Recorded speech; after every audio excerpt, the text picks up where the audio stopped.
Boa tarde, companheiros. Boa tarde, companheiras, amigos. Vamos estudar mais um pouquinho esta matéria muito interessante que estamos estudando a respeito da temática consciência.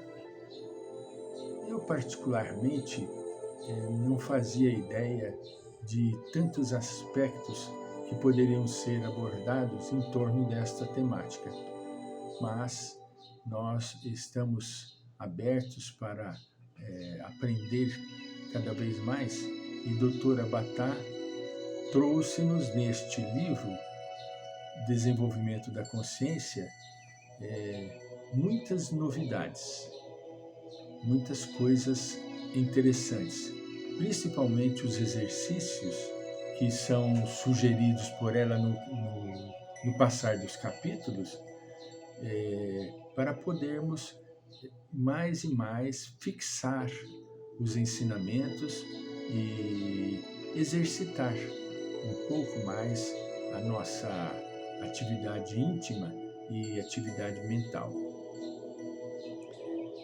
Nós vamos hoje estudar o capítulo 8, o capítulo 8º, Liberação da Falsa Consciência.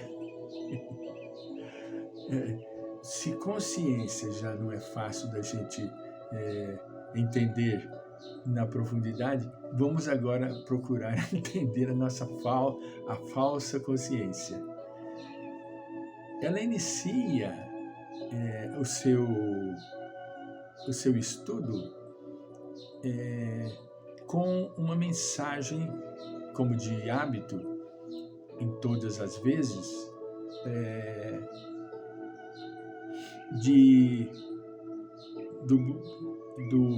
da psicanálise de Erich Fromm e o budismo Zen, de Suzuki, que diz assim: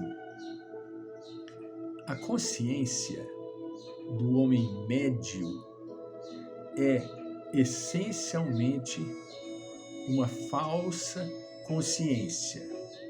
Consiste em ficções e ilusões, enquanto exatamente aquilo de que ele não tem ciência constitui a realidade. Eu, particularmente, ao ler, eu roguei ao meu benfeitor que, pelo menos, nós possamos ser enquadrados dentro desta classe de homem médio. Você vê que coisa?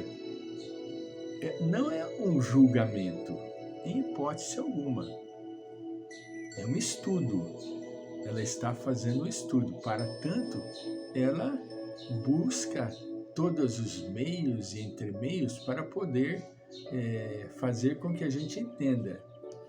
Então, dentro do estudo da consciência, entende? Existe a classificação do ser humano. Então, aqui Erich Fromm e Suzuki estão falando a respeito do homem médio. Eles não... E nem haveria caso para tanto de saber como é que se comporta o homem médio. É só olhar para nós mesmos. A consciência do homem médio é essencialmente uma falsa consciência.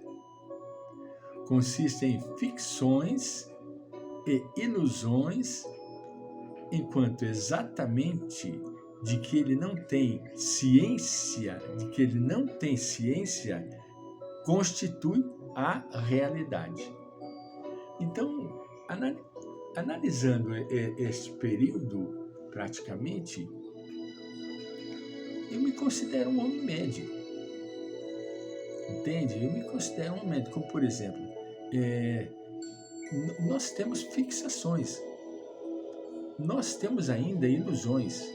Ah, Francisco, mas você acha que você, na sua idade, já com 74 anos, ainda tem ilusão? Nós temos ilusões. Como não? Se eu não tivesse ainda uma série de apegos e ilusões, porque geralmente os apegos levam-nos às ilusões. O apego leva a gente para a ilusão, diretamente para a ilusão. Se nós não tivéssemos, nós estaremos muito bem de situação espiritual. Mas, infelizmente, nós sofremos ainda uma série de pressões das nossas ilusões. Eu citei para vocês nos vídeos anteriores o sofrimento do meu amigo, que ao chegar no final do ano ele ficava desesperado porque tinha que trocar de carro, porque ia mudar o próximo ano, os carros mudariam o estilo, mudariam a forma, mudariam a cor, entende? E ele não queria ficar para trás. É um sofrimento. É um sofrimento, eu diria, atroz. Não é? E outras coisas que a pessoa faz para poder pertencer à casta social. Isso é pior. Porque necessariamente nós não precisamos pertencer à casta social. Nós sim devemos viver no meio da sociedade, mas nós não precisamos pertencer a ela. Nós vivemos porque fazemos parte do conjunto social, mas o conjunto social exige uma série de fatores para que a pessoa se enquadre dentro desta casta. Entende? Como, por exemplo, roupas, calçados, tipo de cabelo. Você vê a pessoa hoje com cabelo preto. Amanhã você passa a ver a pessoa com cabelo rosa. Depois você passa a ver a pessoa com cabelo azul. Meu Deus! O que será que está acontecendo? É fato. Para a pessoa não ficar de fora, ela pega e tinge o cabelo de preto, rosa e azul. Ela estará sempre na moda, não é? Sem refletir que essas tinturas acabam matando as células do cabelo.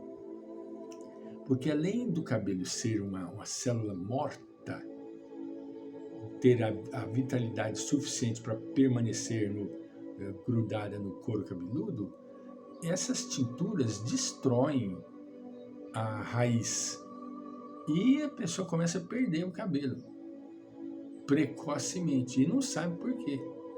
Só que, infelizmente, a ilusão levou-a a fazer tudo aquilo que é possível para pertencer à casta social. E aqueles outros que, infelizmente, gastam exorbitantemente, entram nos recursos bancários que hoje estão aí à disposição de quem quiser, fazendo seus empréstimos e isso, aquilo, outro, entrando em cheque especial, depois as coisas vão vencendo. Só que a pessoa entra sem pensar no depois. Muito comum. Entende? Conheço casos de que a pessoa precisou vender casa, devolver o carro. Ele nem vendeu, ele devolveu o carro. Entende? Para não criar mais dívida diante ao banco. Na minha época, as coisas também existiam assim, mas não da forma que existem hoje em dia. Hoje em dia, o campo da ilusão é muito amplo, é muitíssimo amplo. Então nós precisamos tomar cuidado, porque mesmo com os pés no chão, você acaba se expondo e quando vê está próximo de um abismo de ilusão. Aí você fala, não, eu não quero isso. Isso para mim não serve. Entende? Isso é a consciência que nos oferece o discernimento. Então, eu como um homem médio, entende? Eu, dentro da minha falsa consciência, eu ainda tenho autocontrole. Consigo desenvolver e separar o joio do trigo. Entende? Hoje, com 74 anos de idade, né?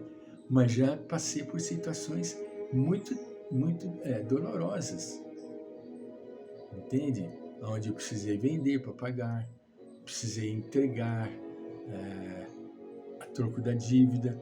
São coisas que a gente faz sem raciocinar, iludido com uma boa renda, mas aquela boa renda, ela não é eterna. Chega uma hora que a coisa começa a mudar. E foi o que aconteceu. Mas tem pessoas que aí entram em banco para continuar mantendo aquela situação. Isso chama-se ilusão, né? Então a consciência do homem médio é essencialmente uma falsa consciência. Ele coloca ainda essencialmente uma falsa consciência. Consiste em ficções e ilusões, enquanto exatamente aquilo de que ele não tem ciência constitui a realidade. Voltaremos.